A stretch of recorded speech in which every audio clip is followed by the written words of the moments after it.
Well, very, very sad day in Australia on the 30th of September that came a couple of days ago.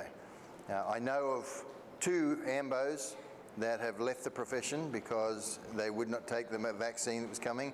I know of 7 nurses and some midwives in Gladstone that have left their professions because they wouldn't take the vaccine. I know of, or it's reported, that 83,000 healthcare workers in New York are not going to take the vaccine and therefore may be forced out of the profession. And I tell you what's going to happen in this country. Police are having the same thing, and they're assuming 10% of the police population may go. They're not policing at the moment anyway. They're COVID policing, and so I've had some officers tell me if you commit crimes at the moment, you're very unlikely to get caught because there's no one on the beat. They're all monitoring COVID. But I'll tell you what's going to happen in our health industry if they persist along this line is that we're going to have queues and people are going to be dying at home. And then they're going to point the finger at you and say, it's your fault because you're an unvaccinated bigot. That's what's happened here. But really what's happened is they've been forced out of their professions because of this mandate that's coming. It's so insane here. We think at the moment that we can't experience food shortages, but in Victoria, Daniel Andrews has pushed the mandate onto farmers. Not just, remember, started with frontline health workers. Now we're going to farmers. So they're saying farmers who do not vaccinate, who would be on isolated properties anyway, can't leave their house to tend to their livestock.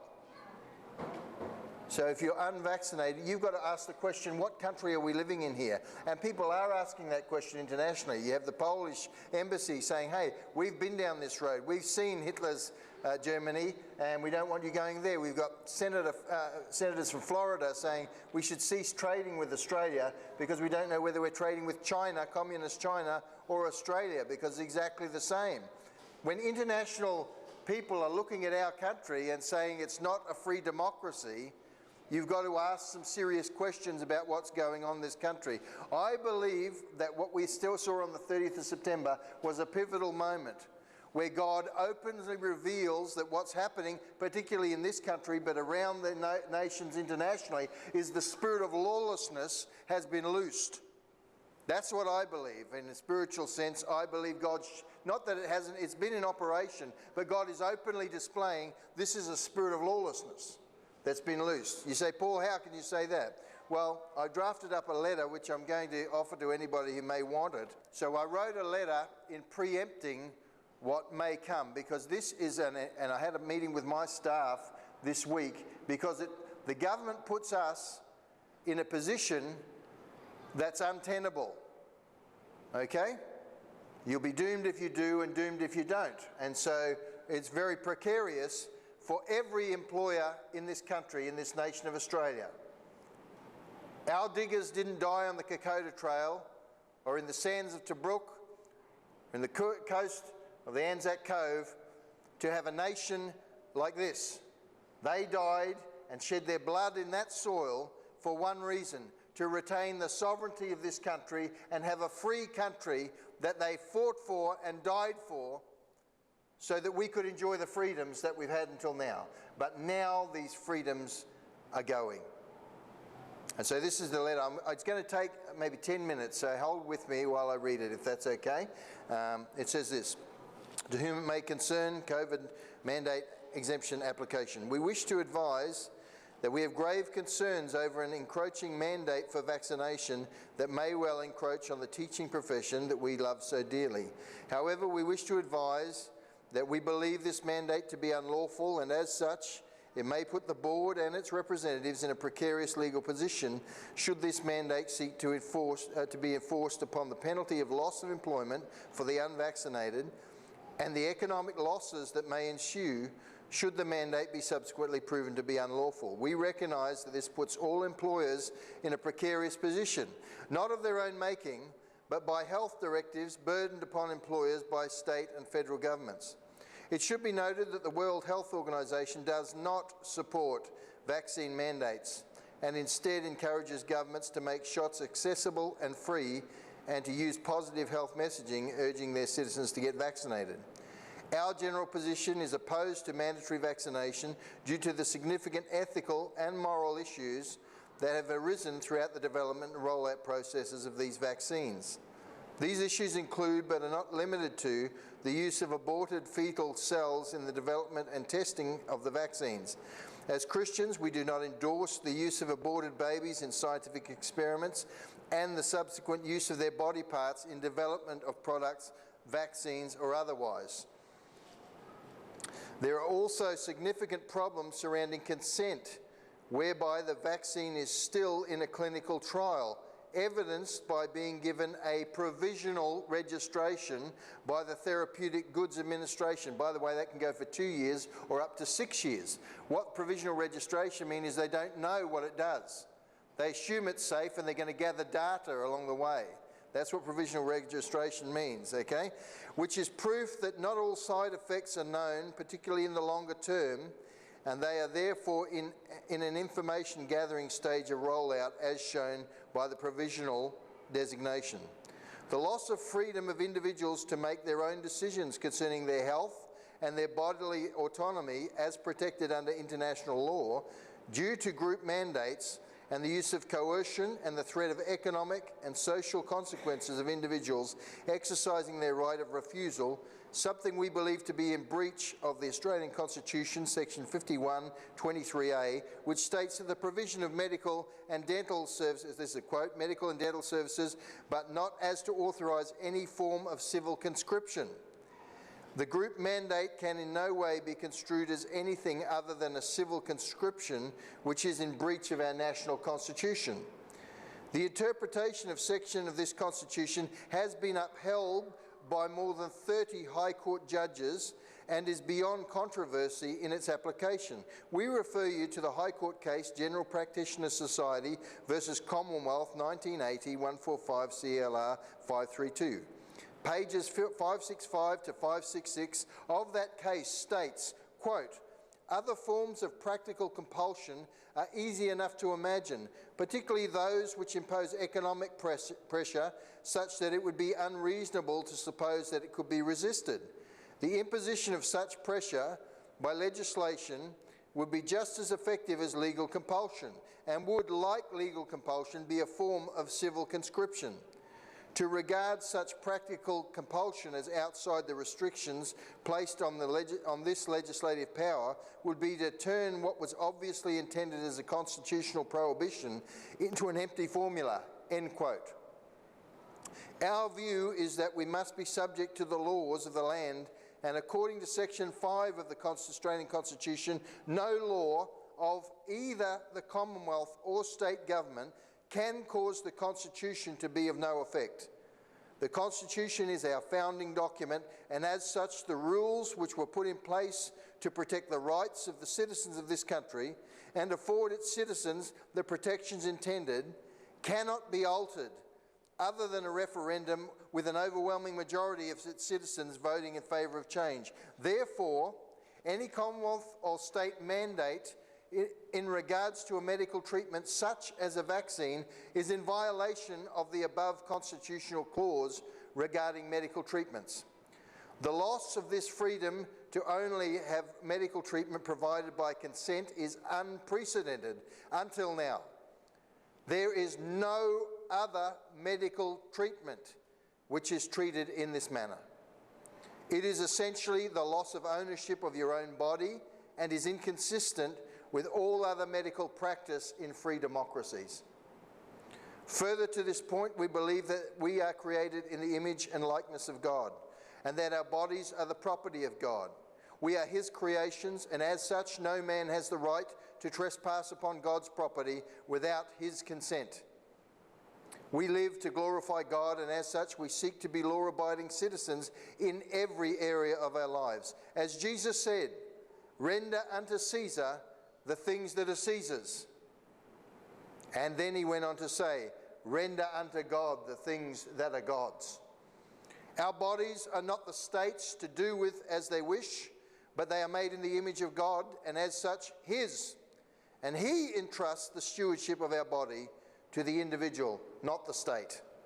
Something that the writers of the Constitution of this country put into the Constitution in 1946, after witnessing what the German state, in the form of the most civilised country at that time, had done via Dr. Joseph Mengele and others, when this principle was violated.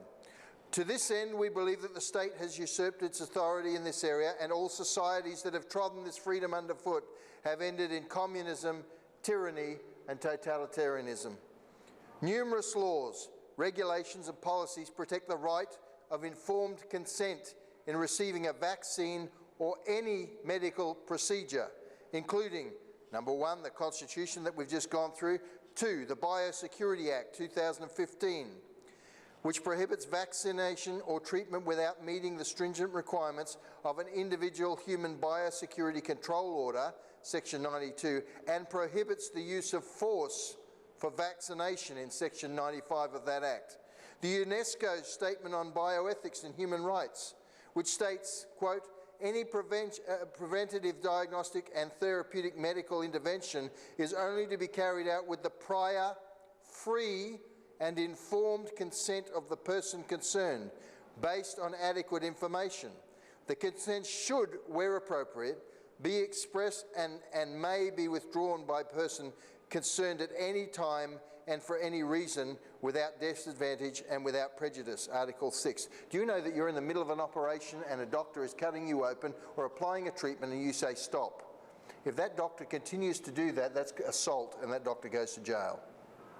That's how far consent goes in every other medical treatment, from looking at your breast to looking at your ear, to checking your nose, to checking your toes. Every part of your body, consent applies, but not in this section. The Criminal Code Act 1995, which relates to interfering with political liberty, states, quote, any person who, by violence or by threats or intimidation of any kind, hinders or interferes with the free exercise or performance by any other person of any political right or duty shall be guilty of an offence, Section 83-4.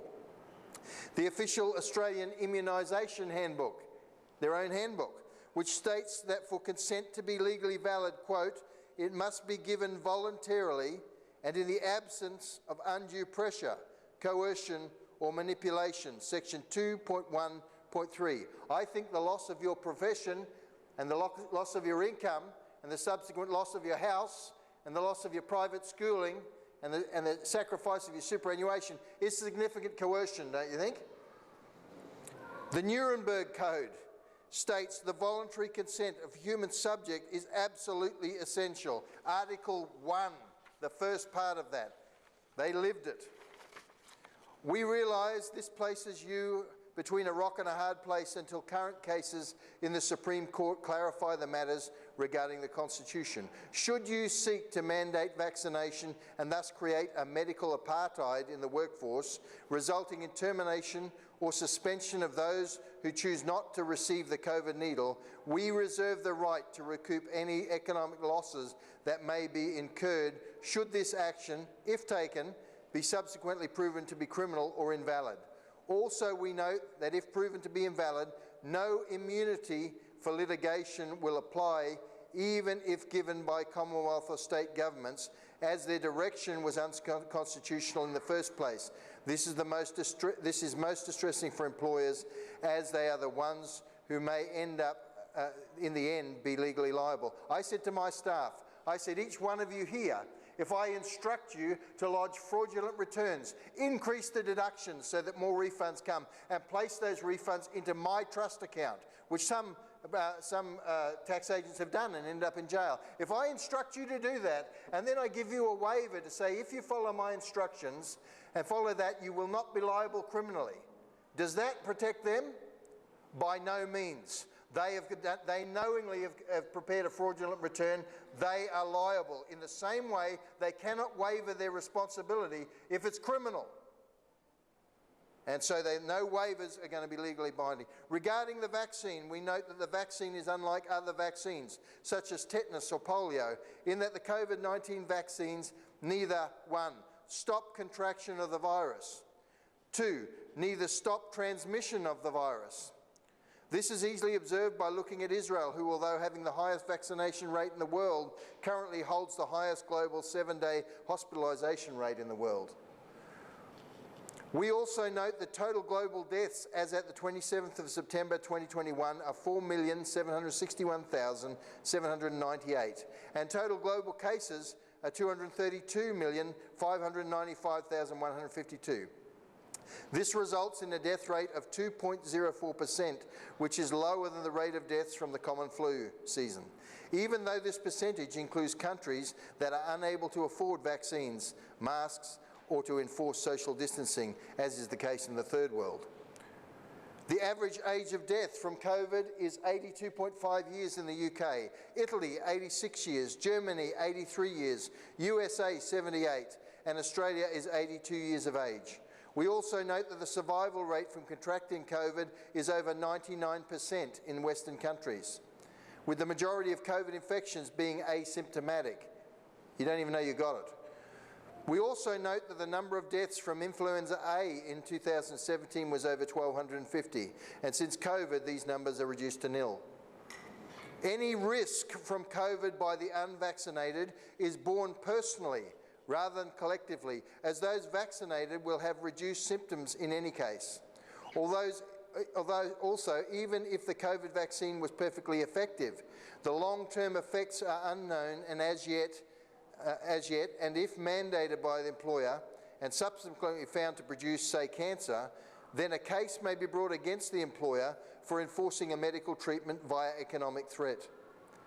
It should be noted that thalidomide was perfectly effective in reducing nausea for pregnant women, and the government sanctioned in the 1950s and 1960s. It was only in the 1960s when the horrific birth defects became apparent and that it was directly caused by the prescribed drug. Imagine the litigation that would have ensued if that was mandated at that time. We therefore believe that since the vaccine, quote, does not stop contraction or transmission, but simply reduces the symptoms, and the risk is so low of endangering outcomes, especially to children, that the way to satisfy workplace health and safety concerns is to reduce the presence of COVID within the workplace, not vaccinate, which does not satisfy this outcome. Anyone vaccinated or unvaccinated showing any symptoms can be tested using the rapid test mechanisms, with the results present in 3 minutes and any positive results received resulting in quarantining until cleared. We do not believe that an employer-forced declaration as to vaccination status forced upon employees complies with the privacy legislation, and that specifically protects medical information, and any dismissal on medical grounds would be the subject of federal discrimination law, which currently states that, quote, in broad terms, discrimination occurs when a person is required to comply with a general requirement or condition, such as, quote, such as mandatory COVID-19 vaccinations, and they are unable to do so because of the protected attribute. We believe that the Constitution provides such an impediment to comply, but also the religious objections due to the use of aborted baby in the development of these products. Any dismissal may also result in the breach of the relevant Discrimination Act. We regret having to put our case forward in this way, but nothing less than our livelihoods, careers, occupational registrations, mortgages, children's opportunities and futures, and superannuation retirement status is at stake. Our ability to work in the area in which we have trained and seek to excel in is being threatened to be permanently taken away from us unless we comply with this directive, should it be issued. Once again, this is clearly a violation of our constitutional rights under section 51(23)(a). We stress again we love our place of work and the people who work alongside us and seek to serve the Lord to the best of our ability at whichever workplace. Please feel free to contact us should you receive that. You understand that we are forced into these requirements. If you have anybody or know of anybody who is losing their job or may be forced to take that mandate, I want to make these available to you, so that you can utilise those, at least put your employers on warning. It's an untenable position. I said to my staff, I said, listen, we're in this position, should the mandate come, where I have to say to you, you need a COVID jab, I will be in breach of our Constitution. I'll be in breach of the Discrimination Act or Privacy Act I can't say to my staff, what blood type are you? Have you had a hysterectomy? What about a breast implant? What's going on? Have you had, have you your cervix removed? I can't ask any of these medical questions, and they know this because when we do an interview, you can't ask, have you got a mental health condition? You can't ask these things. It's private information guaranteed by the Privacy Act. So how can I ask them, are they vaccinated or not vaccinated? That's a breach of that act. So I pursue that first line, I'm in breach. Then I gather that information and I decide that you're unvaccinated, so that makes this workplace unsafe, and I dismiss you on that basis. I'm now in breach of the Discrimination Act. Then I have an unvaccinated customer who comes in and I'm supposed to say to them, you've got to get lost because you're a danger to society, you're a lowlife. And then when they come in, I'm in breach. If I don't allow them in, I'm in breach of the Consumer Protection Act. So when Big W tells you you can't get that, or Morrison's suggestion where unvaccinated people can't get their groceries anymore, that's in violation of the Consumer Protection Act. We are in a socialist state here. They know. Scott Morrison, our Christian Prime Minister, has had 11 letters, reportedly 11 letters that he wrote, that he confirms that he says that these vaccinations should not be mandatory. He knows this thing, but the spirit of lawlessness is upon this land of Australia. And so he sits in there, shuts his mouth, while the state premiers mandate these things, which he knows to be in breach of the Constitution of this country. Blind Freddie knows these things. We have lived in this country all our lives, some of us, and we know this, that the doctor can't do anything to us unless we consent. If I'm a JW and I'm lying in a bed and I've got a blood disease and they say to me, you need a blood transfusion, otherwise you're going to die, I say to them, stop. You can't give me one of those. I don't believe in blood transfusions, and they therefore back off and they let me die. Some of you here have sat in waiting rooms for loved ones that are dying, that have lost consciousness. And when the doctors come to do something, do they just march into the room and shove something into their arm? No, they've got to come and get you, and they sit you in a room, and they've got to obtain consent from somebody to perform a medical act. And yet they're saying to you and I, unless we take this medical procedure, everything that we own can be taken away from us. That, my friends, is communist China. Because in communist China, they have 1 million Muslims locked up there, and I don't know for sure, I'm going on reports. They're harvesting organs in there and selling those organs, because in a communist country, your body is not your own. The state is God. But these people know our freedoms were enshrined in law for these very purposes, and they're treading these underfoot. I don't care if you're vaccinated or unvaccinated, you should be fighting for freedom of choice, because if they cross this barrier, what's next? At what point can they say, I tell you what's going on is, it's setting up for them to put anything they like in there. And not only that, if you don't meet a government condition, you can be excluded from the economy. What is the difference between that and having the Jews in Germany wear a Star of David and being excluded from the economy? We are heading down exactly the same path. For those on the footage, this is a message to Australia. If you want a copy of this letter, send me an email based on the website address, and I'll send you a copy of the letter in Word format that you can tailor.